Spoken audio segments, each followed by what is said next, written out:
State of Hormuz is block as you all know. तो हम बात करेंगे कि इसके डेवस्टेटिंग इम्पैक्ट्स पाकिस्तान पे क्या हैं। हम समझने की कोशिश करेंगे कि क्या स्टेट ऑफ हार्मोज के ब्लॉक होने के बाद पाकिस्तान के ऊपर भी उतने ही खतरनाक इम्पैक्ट्स आएंगे जितने China, Japan, south Korea, India पे आ रहे हैं, या फिर पाकिस्तान की एक वीक या अंडर डेवलपिंग इकोनॉमी होने की वजह से पाकिस्तान के ऊपर इसके इम्पैक्ट्स कुछ कम होंगे। बात करते हैं स्टेट ऑफ हार्मोज के बंद होने की। स्टेट ऑफ हार्मोज से पाकिस्तान अपनी 27% 27% एनर्जी नीड्स को एक्सट्रैक्ट करता है या पास थ्रू करवाता है। इसका मतलब ये है कि 27% नीड के लिए हम ऑल्टरनेटिव रूट्स के ऊपर जा सकते हैं या कोई रीरूटिंग जो है वो कर सकते हैं। क्योंकि स्टेट ऑफ हार्मोज एक बहुत बड़ा चोकिंग पॉइंट है, तो इसीलिए पाकिस्तान ने सऊदीया से कांटेक्ट किया है और वो कह रहे हैं कि उनकी Yanbu port which is in the Red Sea, उसके थ्रू वो रीरूट करवा देंगे आपकी ऑयल सप्लाईज को।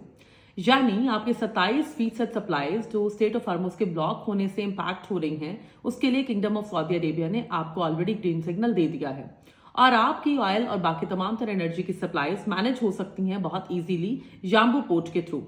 अब मैं ऐसा क्यों कह रही हूँ? क्योंकि पाकिस्तान बहुत स्टेबल और डेवलप्ड इकोनॉमी नहीं है और ना ही हम ग्लोबल मैन्युफैक्चरिंग हब हैं। इसका क्या मतलब है? इसका मतलब ये है कि चाइना की बात की जाए, इंडिया की बात की जाए या जापान की बात की जाए, जापान तो फिनिशिंग गुड्स खुद प्रोड्यूस करता है, बहुत बड़ा इंडस्ट्रियल हब है, इसीलिए जापान की जो नीड है, उसकी इकोनॉमी की जो नीड है एनर्जी को लेकर, वो बहुत ज्यादा है। सेकेंडली अगर मैं बात करूं तो China is known as the global manufacturing hub, global supply chains का भी हब है। What does it mean? Apple की बात की जाए या सो कॉल्ड और बहुत सी इंटरनेशनल एमएनसीज की बात की जाए तो वो अपने बहुत से स्पेयर पार्ट्स भी चाइना से मैन्युफैक्चर करवाते हैं, जिसकी वजह से चाइना की एनर्जी नीड्स टॉप नॉच हैं और बहुत ज्यादा हैं। इसीलिए चाइना को स्टेट ऑफ हार्मोज के ऊपर इसकी डिपेंडेंस बहुत ज्यादा है। Last but not the least अगर हम इंडिया की भी बात करें तो yes, India is the 4th largest economy of the world right now. तो उनकी एनर्जी की नीड्स, उनकी इंडस्ट्री में एनर्जी की नीड्स जो हैं वो पाकिस्तान के मुकाबले में बहुत हाई हैं। आप अगर इनका टोटल इकोनॉमिक वॉल्यूम देखते हैं तो आपको ये अंदाजा होता है कि ये वो इकोनॉमीज हैं जो ट्रिलियंस ऑफ डॉलर्स में खेल रही हैं। और अगर हम बात करें पाकिस्तान की तो हम less than billions of dollars में खेल रहे हैं। 200-300 बिलियन डॉलर्स में हमारा टोटल जो है वो बजट रहता है। दैट क्लियरली शोज कि उसके हवाले से अगर हम ट्रिलियन डॉलर्स को कंपेयर करें with the growth volume of Pakistan तो वैसे ही जमीन आसमान का फर्क है। इसीलिए पाकिस्तान की जो एनर्जी नीड्स हैं वो इतनी ज्यादा इमरजेंसी सिचुएशन पे नहीं गई हैं जितनी हाइप क्रिएट की जा रही है।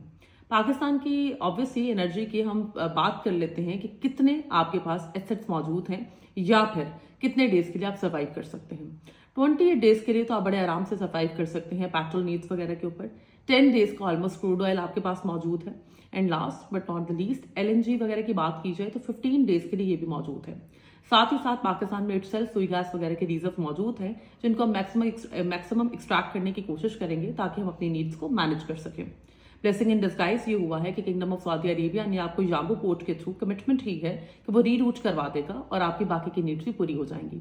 तो फिर सवाल ये उठता है कि गवर्नमेंट ने इतने इमीडिएट डिसीजंस क्यों लिए हैं और इतनी स्काई रॉकेटिंग प्राइसेस क्यों की गई हैं पेट्रोल, डीजल और हर चीज की?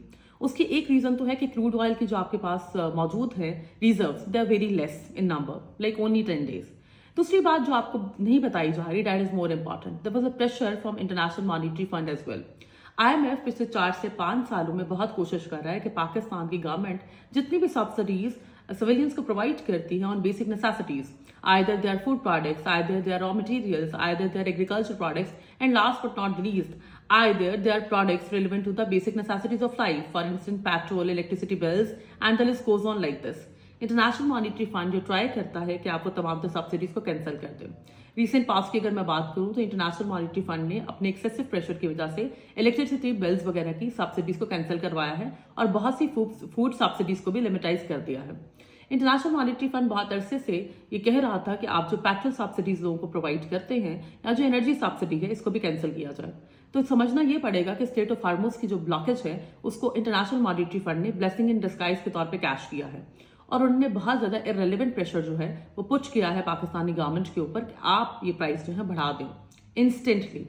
और जाहिर है गवर्नमेंट के पास भी एक्सक्यूज एक मौजूद था कि पूरी दुनिया में प्राइसेस बढ़ रही हैं। हालांकि सवाल ये पैदा होता है कि जो आपके पास ऑलरेडी रिजर्व में चीजें मौजूद हैं या रिजर्व में जो ऑयल, गैस, पेट्रोल मौजूद है वो तो 45 दिन पहले खरीदा गया था, तो उसकी प्राइजेस तो उसी तरह से पे की गई थी, तो अभी ये प्राइजेस बढ़ाने का क्या फायदा है? तो डेट क्लियरली शोज कि ये इंटरनेशनल मॉनेटरी फंड के प्रेशर से किया गया है, जिससे हमें दूसरा इंपॉर्टेंट पॉइंट समझ आता है।